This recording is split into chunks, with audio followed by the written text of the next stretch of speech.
hunting, yes. Hello and welcome to ISU Media Message. I'm Bob Lindemeyer, Associate Director of the Media Resources Center here at Iowa State, and the program ISU Media Message provides you an opportunity to see a number of the interesting films and videotapes that have been produced here at the university and normally not seen by the wider television audience. My guest today is Distinguished Professor Richard Wilhelm of the Animal Science Department. Richard, welcome to the program. Thank you.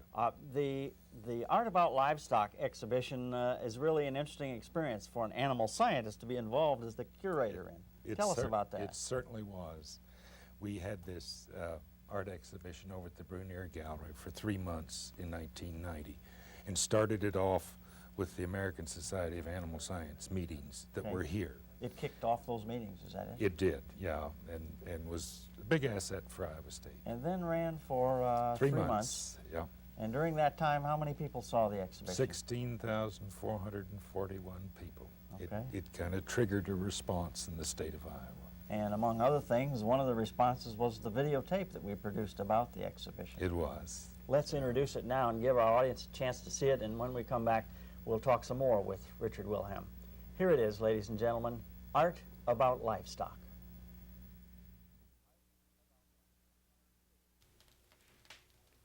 From campfires of old to the urban noise of today, livestock are an integral part of our cultural inheritance. This video presents visual images of an art exhibition staged in the Brunier Gallery and Museum of Iowa State University.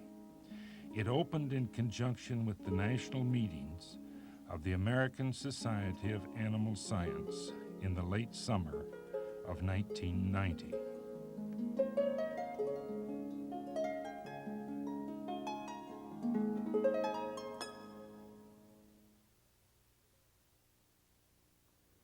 Welcome to Centuries of Fascination, Art About Livestock. The theme of the exhibition is to share the contribution of livestock to humanity over 200 centuries. It begins with livestock as the hunted and revered, and moves to livestock in agriculture and conquest. And the last section involves livestock in industry and technology. From the centerpiece of the exhibit to the remote artifact in the corner, the symbiotic bond of centuries is celebrated. You are greeted at the entrance by a bronze sculpture created by Victor Peter in 1901, sometime after the Romantic age of art and the infatuation of Delacroix with the noble Arabian horse. This work celebrates with singular clarity the bond between humans and livestock. Deux amis, translated as two friends, clearly states the idea behind the art exhibition. First is livestock as the hunted and revered.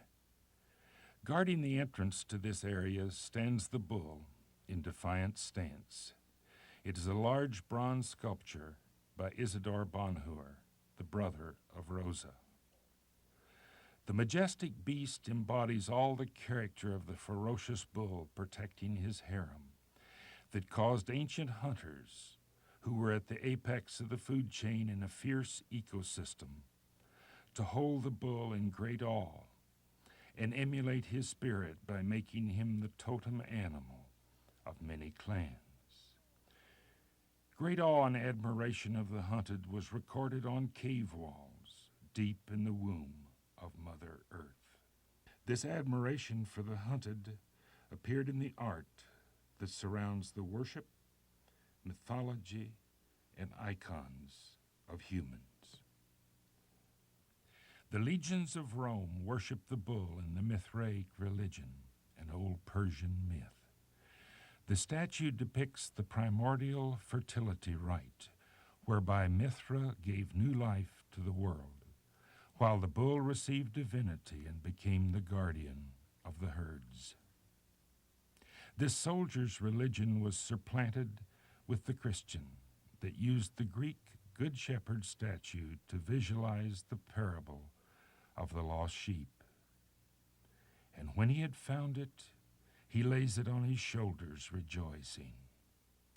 The bond between the flock and their stoic shepherd described the essence of being responsible. Animal sacrifice probably started as a ritual to judiciously apportion animal products from the kill to the entire clan in a timely fashion. Only later was the aroma found pleasing to the gods. The bronze sculpture of Lipsitch, Sacrifice, relates to this early use of livestock.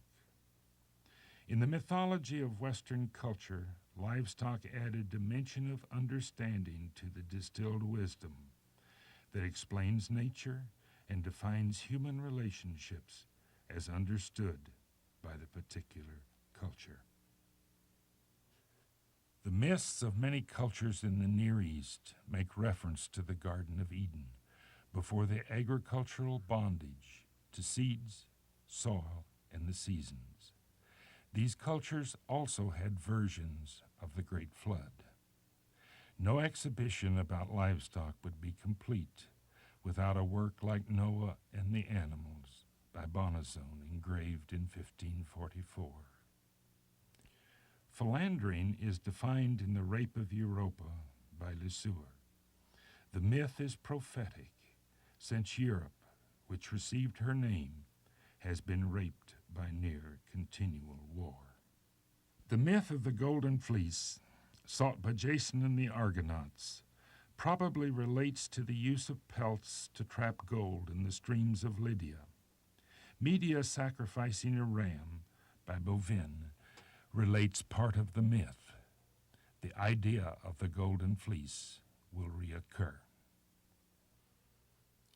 The volcanic island of Crete may at times have sounded like the bellows of enraged bulls. Minoan culture involved cattle worship, and as the Toreador fresco shows, bull leaping was practiced in the palace of Knossos. Also, young Greeks were sacrificed to the dreaded Minotaur, half bull and half man, until Theseus slayed it at Knossos. Pablo Picasso, in Blind Minotaur, led the girl with fluttering dove, and in many other works, uses the symbolism of the Minotaur and of the bull to make his commentary. Early Christian beliefs needed to be taught to an illiterate peasantry, and icons involving livestock could be understood. The ox of St. Luke, the Lamb of God, and the cock of St. Peter, all medieval symbols, come down to us in silver crosses of James Avery. Given the extent of country life enjoyed by the British, the use of livestock in nursery rhymes enhanced both the education and enjoyment of children. Linda Emerson created a series of Sharon-snits that include The House That Jack Built, complete with a cow with the crumpled horn. Second is livestock in agriculture and conquest. The transition to settled agriculture, conscious food production, was not easy, as the Cain and Abel story in the Torah succinctly record. As the last glaciation receded, human clans were faced with a warmer and drier climate, in which the herds of the hunted were reduced. Some clans began to follow the herds in transhumance, following the forage. They represented animals and themselves on rock shelters. Thus, the herdsman was born. But survival demanded a more innovative solution. Clans in the Near East began to use the great fields of grass with seed in the Fertile Crescent. Bulky grain, protection of fields, and later planting demanded they settle. Both plants and animals were domesticated. It is a form of symbiosis in which both parties depend on each other. Both humans and animals adapted one to the other. Then a critical event took place. People settled on the alluvial floodplains of great rivers where irrigation was coupled with primitive agriculture. The surplus food sustained a managerial class to irrigate. This surplus led to the division of labor so that art, writing, and government could evolve to sustain vast empires. The cylinder seal of bullfighting lion with people represented, dating back to 2600 BC, denotes that civilizations were beginning to keep records of themselves. Civilization rests squarely on some producing food for others. The synergism between plants and animals in the production of food and fiber, especially when the byproducts of cereal agriculture are used, is characteristic of most successful agricultural systems of the world. The alabaster votive object of a ram, dated at 2500 BC, reflects the reliance on livestock in their beliefs. Around 3000 BC, the ox was yoked to the scratch plow, the most powerful invention of agriculture. Besides increasing the surplus, it expanded the geography of agriculture to rain-watered lands. The use of the moldboard plow to turn the heavy soils of Europe enhanced food production. The ox yoke emphasizes the contribution of livestock to humanity as a power source for agriculture. Delacroix, in his lithograph of sheet of 4 antique metals, one of which depicts a bull, denotes the slow transition from manorial to commercial agriculture in Europe. It also reminds us of the fact that the generic word for cattle, the mobile food reserve used as money by the pastoralists, has been used in many languages as the word for money. As trade and cities developed in Europe, two nations, England and Spain, rose to power on the wool of the lowly sheep. Innovations in sheep husbandry occurred through the Cistercian order of monks. From their abbeys, they shared their practices and became the first extension agents. Rosa Bonheur, in her sheep study, pays sheep their due credit. But it was Edward III, the royal wool merchant, who laid the foundation for the sheep and woolen industry that made England the empire of wool. A wool sack placed in front of the throne in the House of Lords became a constant reminder. This woolen industry gave England the basis from which to initiate the Industrial Revolution in later years.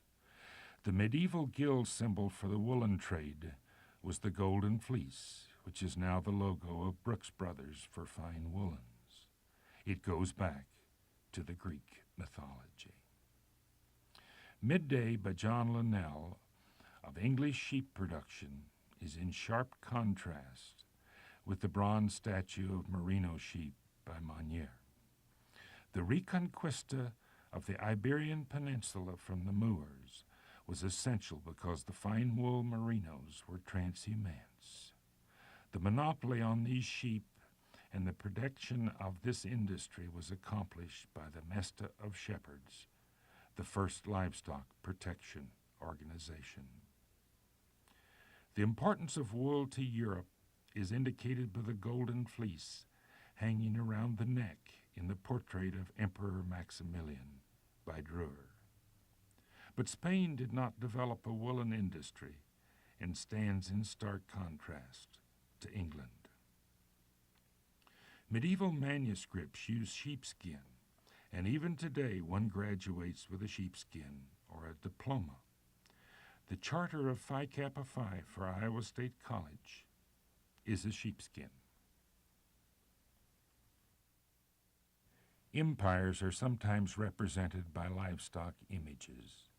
The End of the Great War by Duffy used the tricolored cock to depict France. Joan of Arc by Huntington is the introduction piece to conquest and the role of livestock in it. One species of livestock was not subservient to agriculture. In fact, the horse became a threat to the food supply because the horse was used almost exclusively in wars and conquests. After 1700 BC, cosmopolitan civilizations were also interacting with the Eurasian steppe nomads because they had yoked horses to light, two-wheeled chariots and thus revolutionized warfare. The Mongol hordes continued to influence civilization till the 14th century. Mare's milk, horse blood, and horse steak carried under the saddle until it was salted constituted the commissary. The Arab of the Desert by Gross shows that the Arabs as well used mare's milk. New technology affecting the use of livestock has altered the course of history. Stirrups were used extensively only after 500 A.D. England became Norman in 1066 in part because stirrups allowed the Norman cavalry to effectively use the lance, as seen in the Bayeux Tapestry.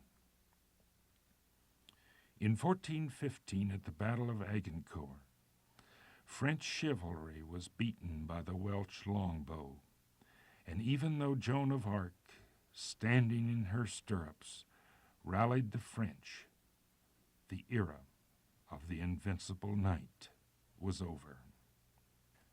The conquest of frontiers has been important in history. Horses, cattle, and swine contributed to the conquest. Westward by Edwin Blashfield speaks to the glories of the frontier. The mural hangs in the capital of the state of Iowa. The Spanish conquistadors as centaurs of conquest in Valles Coronado traversed the staked plains of West Texas in search of the cities of gold. British colonials came later, but stock raising was a frontier activity. John Stuart Curry in Hogs Killing Rattlesnakes depicts the fact that swine came to each other's rescue as they did on the frontier. John Falter in A Night on the North Platte shows the circled wagons, a legacy of the Mongol hordes of centuries before.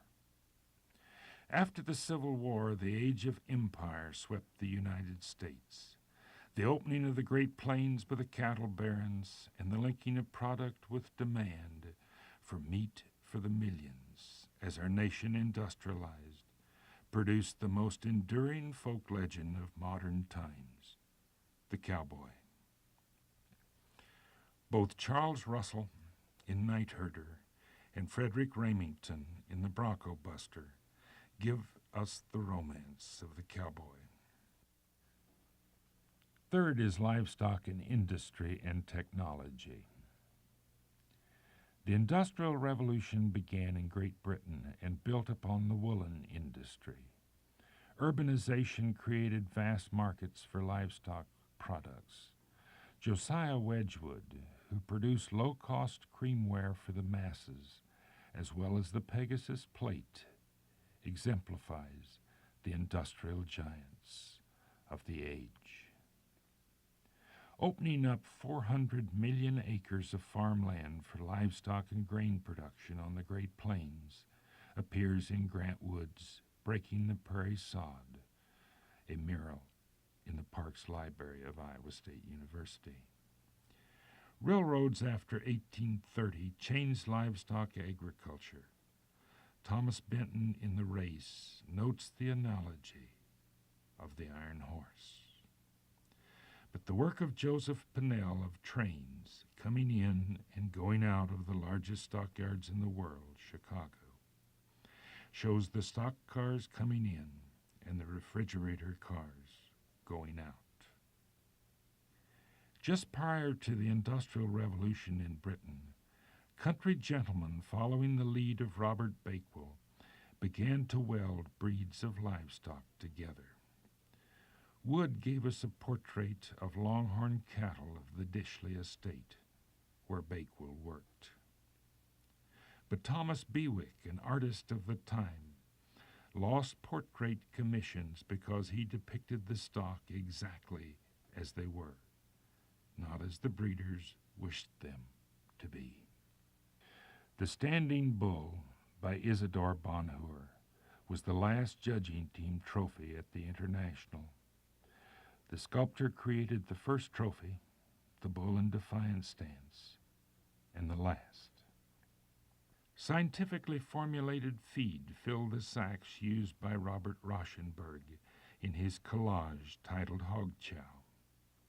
The first industry logo, the checkerboard square, represents the farmer's wife's checkerboard tablecloth and all that is good about rural life, and by analogy to the feed sold by Mr. Danforth at Purina Mills.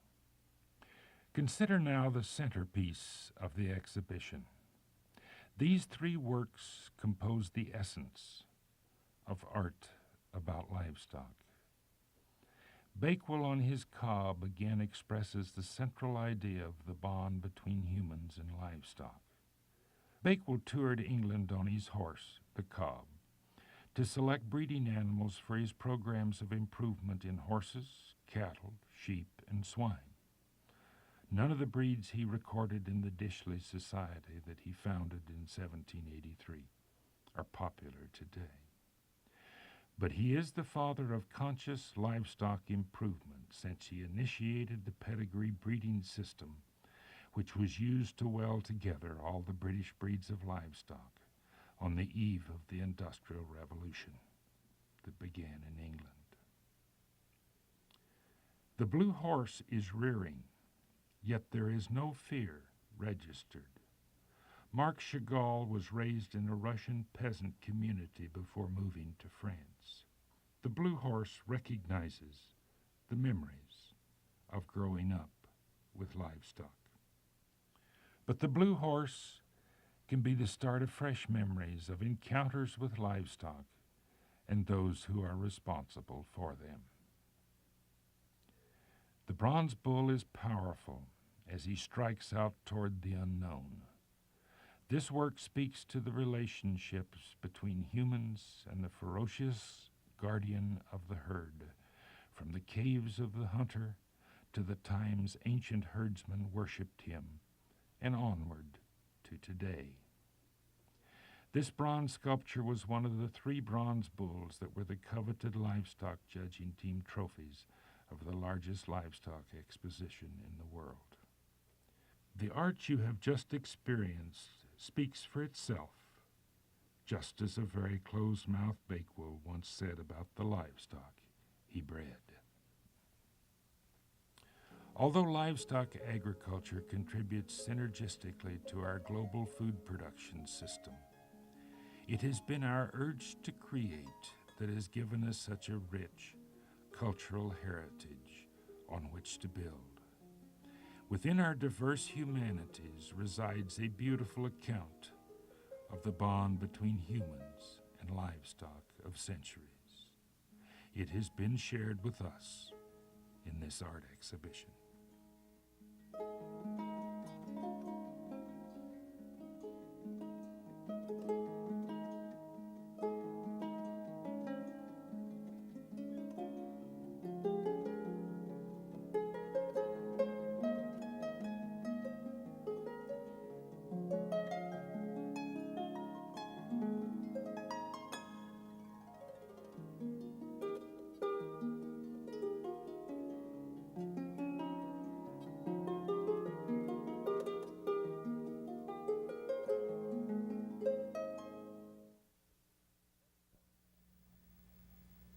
Well, you've just seen art about livestock, and here to discuss it with me is Distinguished Professor of Animal Science Richard Wilhelm.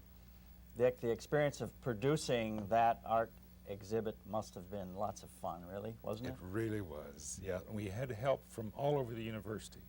You know, the art and design and all of the other colleges helped us put this on. You brought in artwork from all over the country, I assume. Almost half of the art was from the livestock industry itself, and then that was mixed with art from museums. And these were never put into, you know, together in the same sort of a collection, so it was very unique. I find one of the most interesting things about art exhibits is the catalogs that are produced, and I know Right. you brought a catalog tonight. Yes. Tilt that up, we get a chance to look at it. Okay. This catalog has an essay on livestock history, and the art in the exhibition is used to give the whole thing a historical perspective. Okay, now also I think you did a special catalog for this We show, did right? a really special catalog for the youth that came to this. And besides having pictures of the art that was in the exhibit, we had children draw pictures so that we left big parts of the blank page for them to be a participating artist in the livestock show. And this really was very effective. Tell me a little bit about the tape. Now, how's the tape being used? Are you using it in your your history class, your art history Yes, class? I mean, it's one of the first things we show. It's used in beginning animal science. It's used wherever the college student needs, you know, an introduction to the whole scope Well, I think- of livestock production over the ages. I think it's really an interesting resource, and I appreciate your being here with us tonight. My guest, Richard Wilhelm. This is ISU Media Message, and I hope you'll join us here next week.